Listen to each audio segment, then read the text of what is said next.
In our series of Where Are They Now, I'm delighted to be able to make contact with a gentleman who really is a name, a legend, an icon, if you like, of rugby in this country. And I'm referring to Kevin Lawrence Skinner. Kevin Skinner. Greetings, Kevin. Good to catch up with you. Yes, good morning.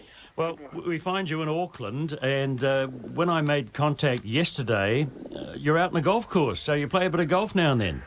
Oh, yes, I get a couple of rounds a week down at the local golf club. Just for a bit of exercise, rest and recreation? Well, something like that, yes. Of course, you were educated here at Christian Brothers High and then went on to St Kevin's. Your interest in rugby would have been formed at school, I guess, was it, Kevin? It was, yes. Oh, plus I was the youngest of 6 boys in the family, and they all played rugby ahead of me, so I sort of got a hold of a pair of the old boots and put them on. There wasn't the old hand-me-down stuff, was it? Oh, it was in those days, yeah, sure thing. Yeah, you were a Valley boy, a North East Valley boy? Normanby. Yeah.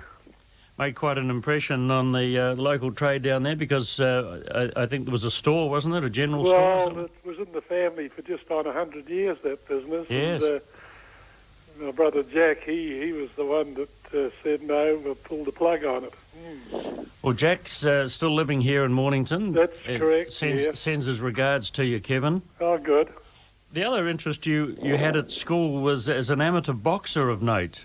You won the Otago Heavyweight Championship back in 46. That started off at schoolboy stuff too, you Yes. know, and it carried through when I left Oamaru and came back to Dunedin. I just went along to the gym for more or less just a bit of extra workouts, but I got talked into putting the gloves on and having a bit of a go. Yeah. Well, you won the heavyweight championship in 1946. Of course, they were the Friday night sessions down at Christie's, weren't they? They used to have down at His Majesty's Theatre. Every year they had the Christie's boxing night. Yes. And it was a big night for all the school kids. And Alfie Goodman was our coach. I don't know what happened to the boxing after Alfie had passed away. Well, he carried on for quite a few years there. I think he might have, yeah. I think he was still going when I started there, and we all had to pull the gloves on a Friday night, as I recall. Right. Yeah, mind you, that touch of the boxing, Kevin, that sort of lived with you a wee bit in your rugby career, didn't it? Oh, a bit of it rubbed off onto some of the rugby players' games. Yes. Absolutely. Oh, a lot of people are one-eyed, aren't they? Are they? Well, look, you had a great season for Otago. Well, you started off in 1947 and went right through to 1954, 47 games for Otago. You went on to play for the Pirates Club, of course, Kevin. Yes, I was with Pirates for about 10 years, I think, from 45 to 55. Yeah. But you had some great years in the Otago jersey too, as I said, through the late 40s and early 50s, including that great 49 side. Yes, that was... We were lucky, the guys in my era. We had Vic Cavana as a coach for the Otago side. I had Charlie Saxon, the coach from the Pirate side, and then Charlie came along and took over the Otago side. You know, you couldn't have got two finer coaches, and the guys would put their body on the line every time for those two fellas. Absolutely, and that's what you need with a coach. Yes, indeed, and because there would be tough times too, Kevin, you know, in those years, in the 40s and 50s, and you had to be dedicated to your craft, and those gentlemen certainly were, weren't they?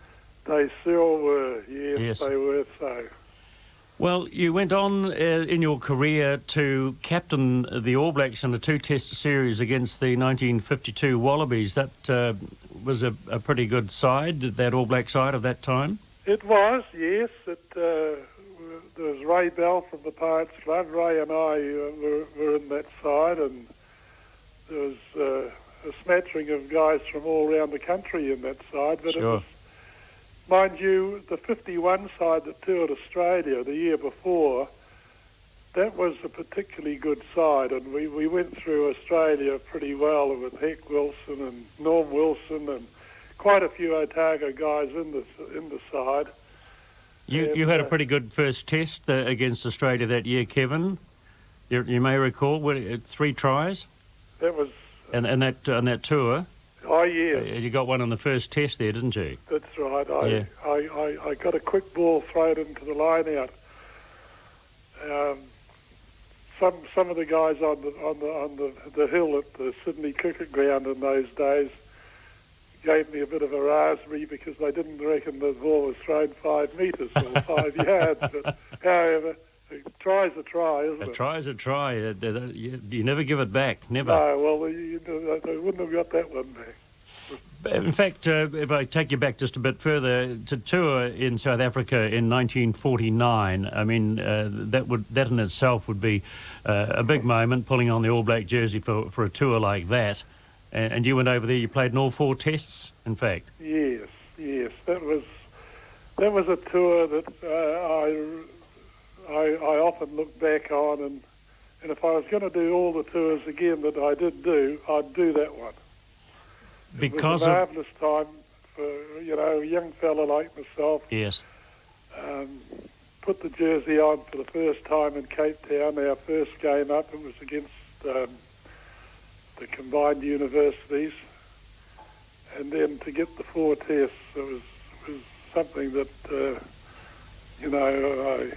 You cherish those memories. I pinch myself to find out whether it was true or not. Yes, indeed. Always tough to beat the South Africans too, weren't they? Oh, they weren't easy. They had a good side. They had a particularly classical number 8 in Heaney Muller. Yes.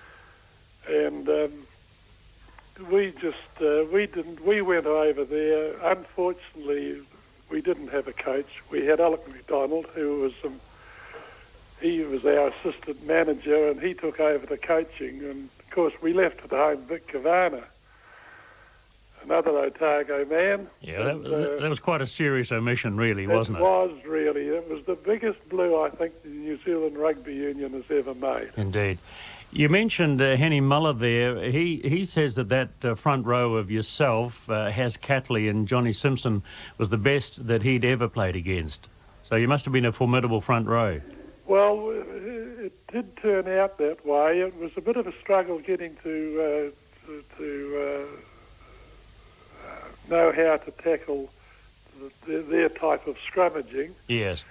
And, of course, Has Catley, he played against the 37 Springboks here and for Waikato. So he knew what was their theory and their attitude was, and he got the front row going pretty well, Has. Indeed. Well, I mentioned that you went on after that to Australia and you scored that try in the first test of that tour. Then you went on to captain the All Blacks for the 2-test series against the Wallabies in 52.